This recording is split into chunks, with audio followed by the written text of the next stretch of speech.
My name is Tim Waibel. I farm with my wife Mary, and we have 2 adult sons that farm with us on our operation.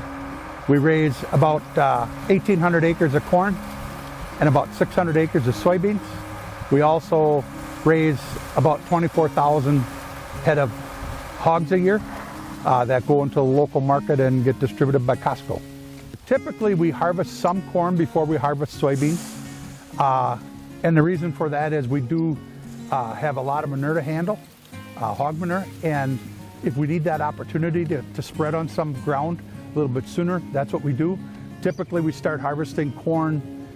If it's 25% moisture, we don't have a problem with harvesting corn because typically your days are warmer. It doesn't take as much heat from your source of propane or natural gas. And then we go into soybeans and stick with soybeans until we're done. And the area that we farm in this year, we had an abundance of rain all year. Our crops are going to be the best that I've ever raised. The corn that we've harvested so far this year has been good. It's been in the 240 range, and I'm guessing it's going to get better the further we go because this is earlier corn that we're harvesting, and once we get into the longer maturing hybrids, the 105 to 111 day corns, we're going to be the yield should raise substantially. Number one, we start off with a good seed trait, something that we're comfortable with, that's going to give us good protection from insects, bugs. That of course is the number one thing. And then weed control. We strive for excellent weed control in our fields, and we also use towards the end of the season, we do use fungicide to protect that corn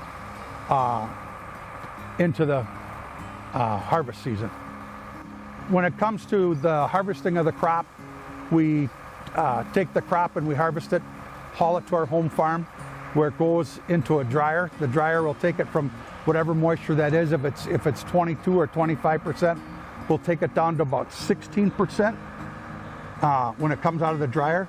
And then it goes into a storage bin, and that storage bin has high-speed fans on it.